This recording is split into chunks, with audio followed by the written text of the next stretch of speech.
Good morning, fellow YouTubers. Scott Watts here at Watts Way Farms. Thanks for tuning in for another farm video. In today's video, I'm going to do a DIY type build of hopefully turning this pile of plywood and 4x4s and 2x-dimensional lumber into a couple of pig farrowing huts, pasture pig farrowing huts. As y'all know, we do our pigs on pasture. If everything goes as planned here in a couple of weeks, we should have our first litters that dropped here on the farm. And I feel like they need some sort of shelter in which to, I guess, have this do this on pasture farrowing. And the design that I'm using, and I'm not following any plans, I am following kind of the concepts presented in two videos that I've seen. I think Jordan at Farm Builder did two videos.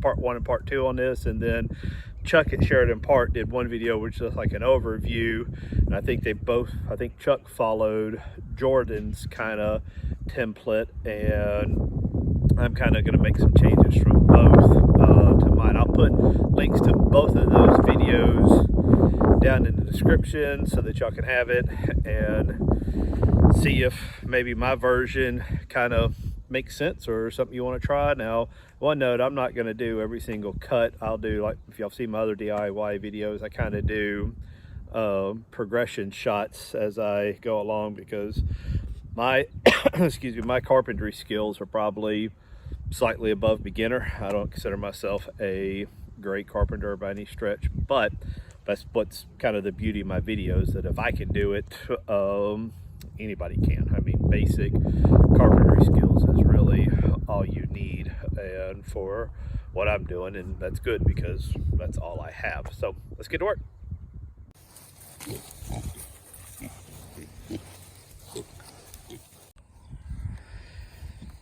So with lumber prices being almost seeming to me like the new gold, as I was putting this thing together in my head and on scratch paper, you know, one of my goals was to try to maximize wood usage and minimize waste. And again, I'm not following plans on this. I'm kind of just looking at those two videos that I referenced earlier and trying to piece it together.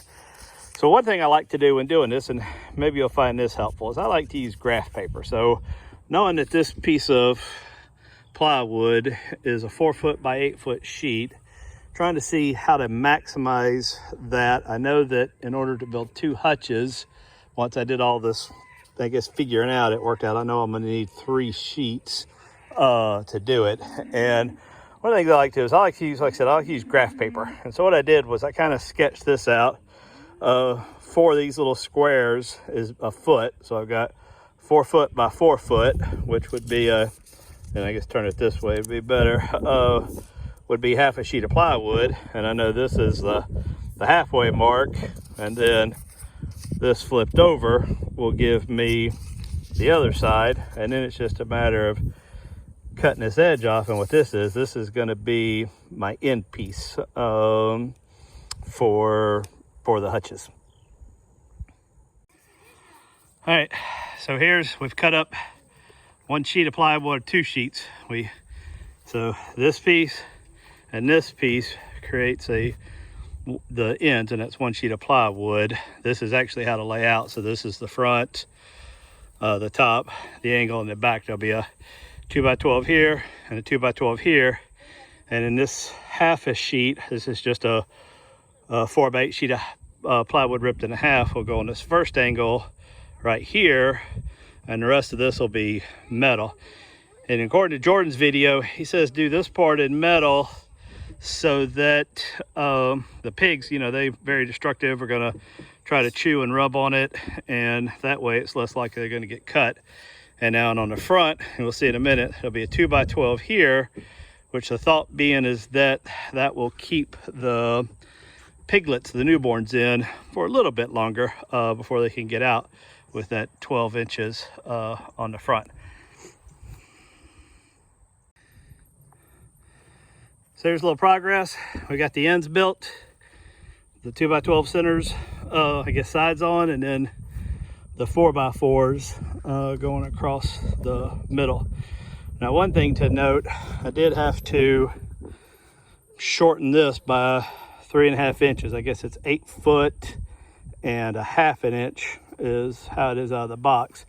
But to make sure that my 8 foot, I guess, stringers of the 2x4 is going to go across here that the 10 is going to lay on, didn't, so we had enough room for them to overlap a little bit on each side. We had to cut those short. So again, and these are 2x12s. This is the front that you're looking at here, and this is the part there. I guess the thought being that she'll step over that to get in to have her babies, but that 12 inches will be enough to kind of hold them in there for their first few days of life. As I'm sitting here looking at it, I know Jordan on his video said he used a 2x12 here. Chuck used a 2x10. Maybe this is too high. I don't know. But the next step is we're going to put a piece of half a sheet of plywood across this back, run the stringers, put the 10 on, and this one will be done. Okay, so it's actually 2 days later now.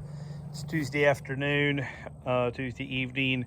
We had on Sunday afternoon, which there was weather we knew coming in the forecast, but it got pretty ugly pretty quick, and normally we would work through the weather, but in this case we had tornado warnings and alarms going off on the phone, so we just didn't risk it. So I still got to put the bump bar in across the back, and I did have these cross members centered, but I moved them out, so they're 12 inches now out from the side, because I just felt like it didn't create a very welcoming space in the middle for Mama Pig to kind of lay down.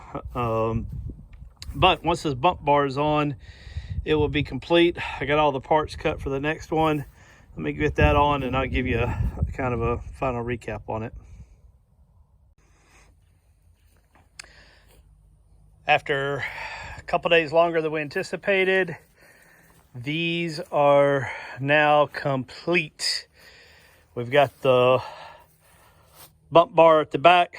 That's a 2x10, 16 inches tall, with a 2x4, which I forget how long it is. It just sticks out 6 inches more off of each end.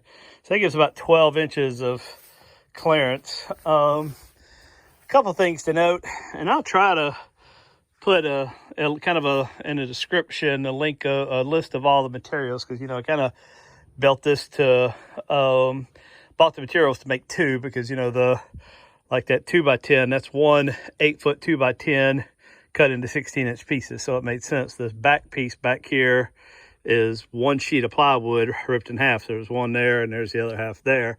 I mean, I know it was a total of 15 8 foot 2x4s, 4 sheets of 10, 2 8 foot 4x4s cut in half, total of 3 sheets of plywood, etc. But one thing to note is when you buy your 10, these 10 is exactly 8 foot long, unlike your dimensional lumber.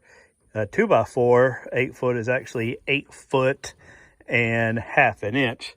So I had to do a little math in here, cipher it if you will, to figure out how short to cut these so that I could account for this 3/4 inch sheet of plywood, which is not really 3/4 of an inch, and then to have a 1 inch hang over here and then another 1 inch hang over there, so back up from the 8 foot. But anyway, we're going to get these installed now.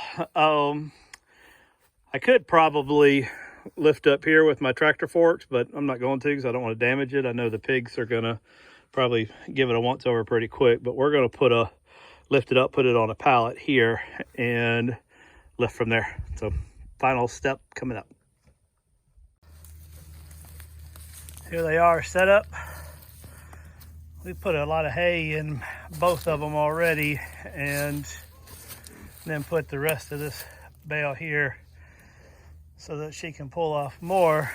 Now, if she's settled, this is the one that we think is due pretty soon. If she settled the day we saw her mating,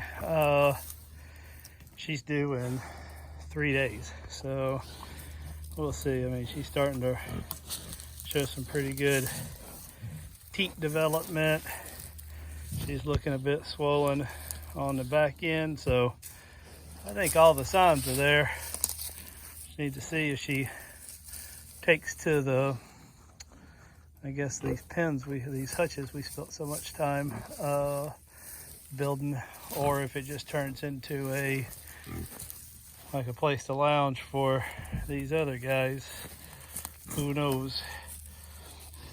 Now we still have, I don't know if you can see it or not, but there's this little makeshift pallet shelter we made out of pallets over here. We may pull that out. We're thinking about separating the boar for the time being.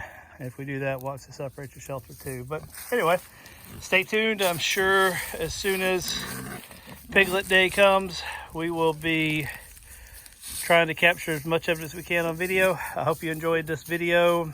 Please like and subscribe. If you have any comments or any additional details, measurements, angles, anything that I might be able to help with on this, feel free to leave it in the comments below. I'll do my best to respond to all of them. I mean, I do respond to every comment I get. I try to do it just as quickly as possible. So again, thanks for tuning in. See you here on the next video.